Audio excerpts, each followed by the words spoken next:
रायगडच्या जागेवर थोडी भाजपामध्ये थोडी नाराजगी होती.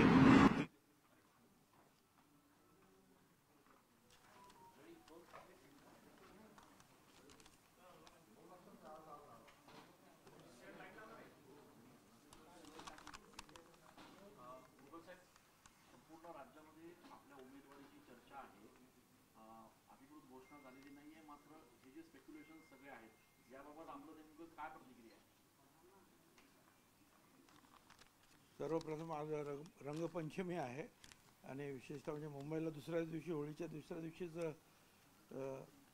कार्यक्रम असतो तो, पण नाशिकला आणि काही इतर ठिकाणी रंगपंचमीच्या दिवशी मी तुम्हाला सगळ्यांना शुभेच्छा देतो. एक आहे की मी मागेच तुम्हाला सांगितलं होतं की तिकिटासाठी माझा आग्रह नव्हता, मला तिकीट द्या, मागणी सुद्धा नव्हती.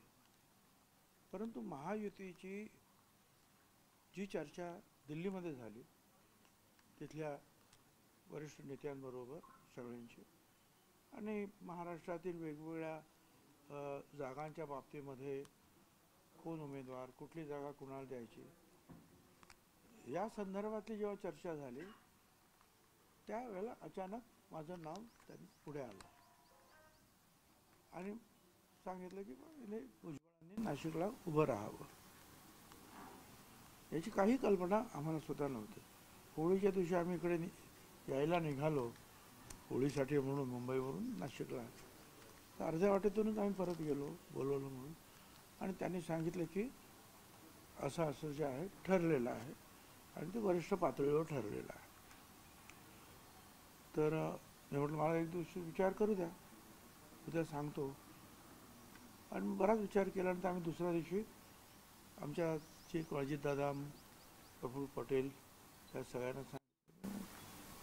त्या अगोदर मी फडणवीस यांच्याबरोबर सुद्धा चर्चा केली की बा काय आहे, खरं आहे का असं काय. तो म्हणाले हो खरं आहे काय. तिथे अशी चर्चा झाली आणि त्याप्रमाणे वरिष्ठांकडून सुद्धा असा प्रस्ताव आला आणि तो त्यामुळे तुम्ही आवाज उभं राहावं लागेल. म्हटलं ठीक आहे. आणि मग आम्ही जे आहे चाचपणी तोपर्यंत कोणाला सांगितलं नाही तुम्हाला. परंतु मग असं आहे की ज्याला उभं राहायचं 2-4-5 महिन्यापासून प्रयत्न करेन ना. आता अचानक हे नाव पुढे आल्यानंतर मी ताबडतोब आलो आणि काही लोकांची चर्चा सुरू झाली आणि त्यावेळेला जो आहे ही गोष्ट बाहेर गेली, मीडियामध्ये गेली आणि त्यामुळे नाशिक पुन्हा एकदा चर्चेमध्ये आलं.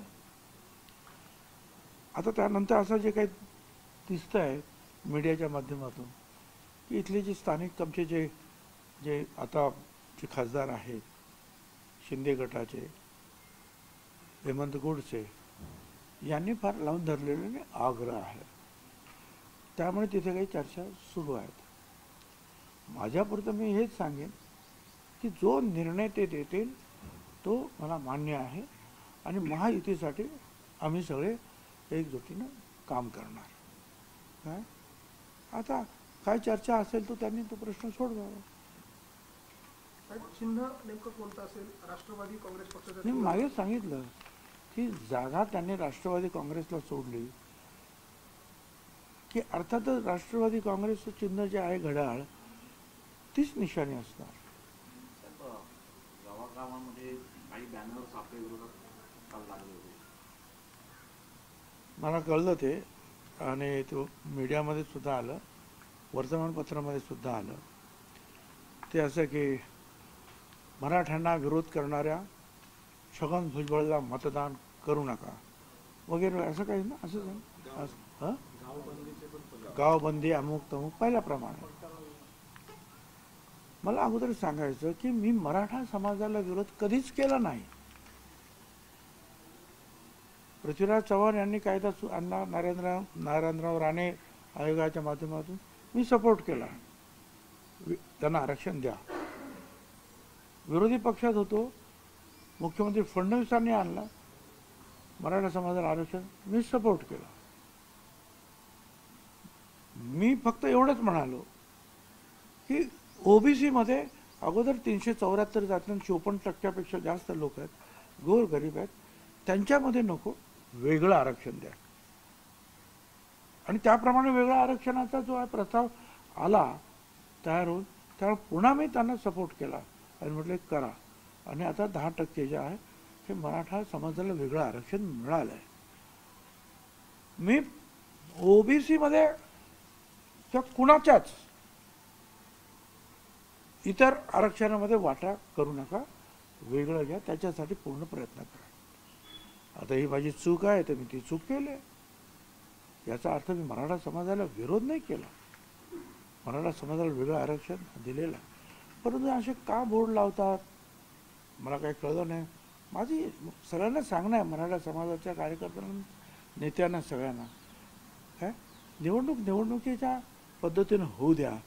आता काही दिवसापूर्वी वर्तमानपत्रात मीडियामध्ये हे आलं की BJPच्या ज्या उमेदवार म्हणजे महायुतीच्या उमेदवार पंकजाताई मुंडे ह्या कुठे गावात गेल्या, 1-2 ठिकाणी तिथे सुद्धा मराठा समाजाच्या कार्यकर्त्यांनी त्यांना अडवलं.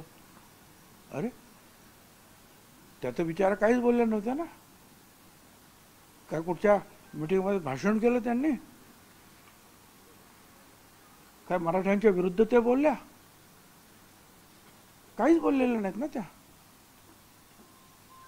भुजबळांना बोललं समजू शकलं, अरे पण त्या काहीच बोलल्या ना. मग त्यांना का विरोध करता तुम्ही? हे चूक नाही, वंजारी समाजाचे आहेत म्हणून कशासाठी? पर ते तर ते पर सोलापूरमध्ये मी त्या प्रणिताई शिंदे, त्या मागासवर्गीय, त्या कधी बोलल्या या संदर्भामध्ये की मराठा समाजाला आरक्षण देऊ नका? किंवा आणखी हे जे काही मी जे काय बोलत होतो किंवा जरांगे काय बोलत, त्या कधीतरी त्या संदर्भामध्ये त्या काही बोलल्या का? मग त्यांना सुद्धा मराठा समाजाच्या काही गावांमध्ये यायचं नाही, तुम्ही कुठे होता वगैरे, म्हणजे काय? काय दलित समाजाचे आहेत म्हणून? मग दलित समाजाच्या कॅन्डिडेटने उभं राहायचं नाही, वंजारी समाजाच्या कॅन्डिडेटने उभं राहायचं नाही, माळी समाजाच्या कॅन्डिडेटने उभं राहायचं नाही, ओबीसीच्या कुठल्याच कॅन्डिडेटने उभं राहायचं नाही, भटक्यामुक्तांनी उभं राहायचं नाही, असं काय आहे का? ते तरी सांगा. शांत राहू, मग काय करणार? पण यातून जे मला एवढंच सांगायचं आहे, हे असे बोर्ड्स असतील किंवा अशा रीतीचा जर विरोध असेल तर याच्यामध्ये मला स्पष्टपणे सांगायचं, मराठा समाजाचा मराठा समाजाचं नुकसान होणार आहे. कारण हाच विचार मग सर्व दूर महाराष्ट्रामध्ये इतर समाजाने जर करायला लागले तर चांगल्या चांगल्या मराठा उमेदवार असू शकतात, त्यांना सुद्धा उगीच विरोधाला सुरुवात होईल. तर कृपया या मार्गाने आपण जायचं काही कारण नाही. निवडणुका नेहमीच्या पद्धतीने होऊ द्या. नाशिकची सुद्धा निवडणूक अशीच होऊ द्या. हा, मी तर हेच सांगणार आहे की देशाचा आणि नाशिकचा विकास याला तुम्ही मतदान करा, जातीपातीवर कसलं मतदान करता? एखादा रस्ता जर आम्ही समजा केला, मुंबई नाशिक आणि ते ब्रिज वगैरे काय असेल, तो पूल वगैरे, तिथे काय काय ओबीसीचे लोक जातात का? माळे लोकांचे माळे जातात. अरे सगळ्यांसाठी आहे ते विकास, हा सगळ्यांसाठी आहे. तो मराठा समाजासाठी आहे, तो सगळ्यांसाठी आहे. हे सरकार जे निर्णय घेतं, मग शेतकऱ्यांच्या बाबतीत असेल, ते महिलांच्या बाबतीत असेल, विद्यार्थ्यांच्या बाबतीत असेल, रस्त्यांच्या बाबतीमध्ये असेल, पाण्याच्या बाबतीमध्ये असेल, तर हे सगळे विकासाचे प्रश्न जे आहेत हे मराठा त्याच्यामध्ये येतो, दलित त्याच्यामध्ये येतो, ओबीसी त्याच्यात सगळ्यांच्याच फायद्याचा असतो. त्याच्यामुळे जे आहे की विकास झाला त्याचा फायदा सगळ्यांचाच होतो. आपण एअरपोर्ट केला, सर्व जाती धर्माचे लोक जातात ना एअरपोर्टवरून. आपण बोट क्लब केला की नाही? आपण सगळे लोक जातात ना, फार गुजरातमधून लोक येतात, त्याचा उपयोग घेतात की नाही? आपण सप्तशृंगी गडावर फिनिग्रो ट्रॉली केली आपण, हां, सगळ्या समाजाचे लोक जातात, सगळ्या किती आनंदाने जातात.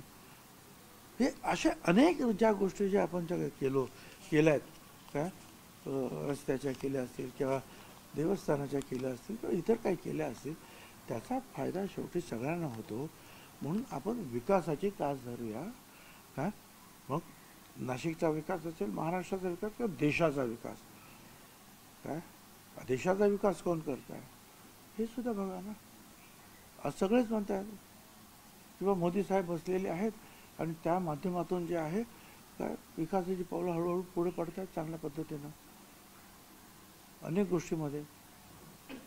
तो तो विचार तुम्हाला पटतो की नाही विकासाचा, याचा विचार करा. जातीपासून कसलं तुम्ही मतदान करत बसले. आणि मला असं वाटतं नाशिकची जनता ही सुज्ञ आहे. पण खरं तर तुमचा उमेदवारी मागचा हेतू जो आहे एनडीएचा, तो तुम्हाला देशात ओबीसीचं नेतृत्व करण्यासाठीचा आहे, असा मेगा प्लॅन त्यांचा आहे. आणि त्यामुळे आपल्याला हा आग्रह वरतूनच करण्यात आलेला असं कळतंय. तुमची तयारी असेल देशातल्या ओबीसीचं नेतृत्व करण्याची? भाई तुम्ही काय म्हणतात हे मला माहीत नाही आहे. एक दुसरं, स्वतः प्रधानमंत्री मोदी साहेब हेच ओबीसी आहेत, तेच ओबीसीचे मोठे नेते आहेतच ना आपोआपच जन्म. त्यात काय प्रश्न येतोय. आणि माझ्याबद्दल म्हटलं तर त्यांनी कुठेही मला जर काम महायुती काम करायला सांगेल ते काम करायला माझी तयारी आहे. यापूर्वीसुद्धा रामलीला मैदान समता परिषदेने आम्ही भरवलेलं आहे फुल. 7 लाखाची पटणाला गांधी मैदान बिहारमध्ये आम्ही तुम्ही अनेक तुमच्यापैकी लोक होते. हिंदुस्थानात मिटिंग घेतली. ओबीसीसाठी मी इथेच लढतो असं नाही आहे. देशभर मी काम करत असतो. अर्थात कधी जास्त काम होतं, कधी कमी काम होतं.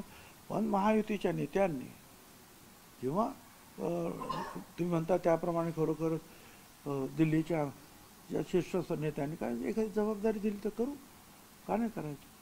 जर का निवडणूक हीच फक्त जबाबदारी आहे का, काम कसे करता येईल. धन्यवाद. महायुतीमध्ये काही जागांवरती अद्याप पेच आहे अशा पद्धतीच्या बातम्या येत आहेत. भाजपचं एक लिस्ट आलेलं आहे. सातारची नाही, मुख्यमंत्र्यांची एक लिस्ट आलेली आहे. फक्त राष्ट्रवादीची लिस्ट आली नाही. कधीपर्यंत जागा आपल्याकडनं येतील? अरे आता महाविकासमध्ये पण तेच चाललेलं आहे. हा, आणि महायुतीमध्ये सुद्धा काही प्रमाणात थोडा चर्चा होते आहे. काय पवार काल परवा तर तुम्ही अशी न्यूज द्यायला सुरुवात झाली की पवार साहेब सातारला उभं राहणार. कोणीतरी मला सांगितलं, खरं आहे काय? हां, बरोबर असं कसं होईल. अर्थात त्यांनी जर ठरवलं काय आणि ते काय ठरवतील हे ना सुप्रियाताईला समजणार आहे ना घरामध्ये वहिनींना समजणार आहे. आणि त्यांनी एकदा ठरवलं ना काय तर ना ते सुप्रियाताईचं ऐकणार ना त्या वहिनीचं ऐकणार. ते नेतृत्व वेगळं आहे. ते मी खरं नाही ऐकलं म्हटलं असं. कारण ते काही कॉलर अशी गेली वगैरे वगैरे ती गंमत त्यांची. साहेब हेमंत गोडसेंनी आज इच्छुक उमेदवार म्हणून प्रचाराला सुरुवात केली. पत्रकं वाटली जात आहेत त्यांच्याकडून शक्ती प्रदर्शन करून. आता असं आहे ना की चांगली गोष्ट आहे ना, त्याने प्रचाराला सुरुवात केलेली आहे. करा काय, शेवटी तिकीट कोणाला जरी मिळेल त्याला त्याचा फायदा होईलच ना, नाही का. त्यांना तिकीट मिळालं त्यांना फायदा होईल, आणखी कोणाला तिकीट मिळालं त्याचा फायदा होईल. प्रचारात मी काय ते काय इतर लोक काय भाजपचे आमचे आमदार काय सगळ्यांनी एकत्रित काम करायचं आहे. आपण सगळ्यांना आपल्या पक्षाची पहिली यादी कधी जाहीर होणार? पहिली यादी तशी जाहीर झाली पण वाटतं. दोन तीन लोकांची तर नाव आली ना. फक्त रायगड संदर्भात 1-2 नावं सांगितली आली आहेत ना. तर आता सगळेच आता येतील एकदम 1-2 दिवसात येतील. आपकी उम्मीदवारी को लेकर उमेदवार अर्ज भरायचे आत्महत्या नक्की. आपकी उम्मीदवारी को लेकर काफी चर्चा है, आपकी तरफ से क्या कहा गया? मुझे कुछ नहीं है क्या, मुझे कहा गया आपको यहाँ से लड़ना है क्या, और ये बात जो है मीडिया में आ गई, इससे ये चर्चा हो रही है.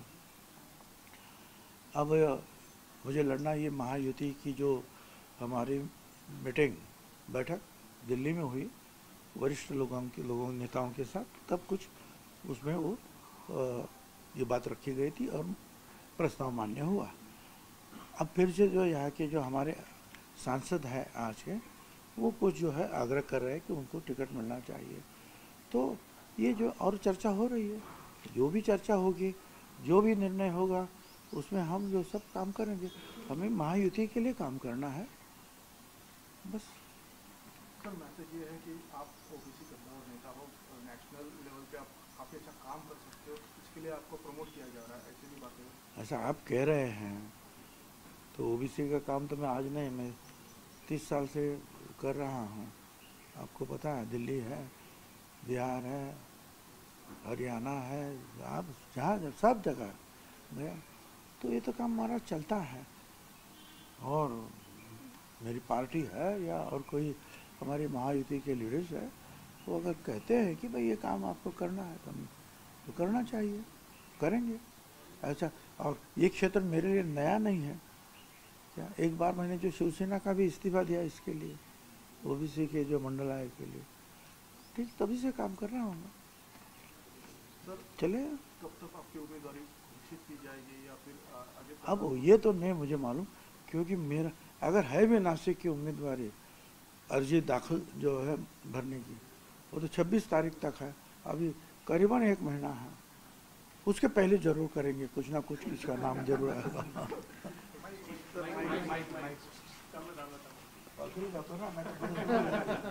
वरती पण आहे बरं का?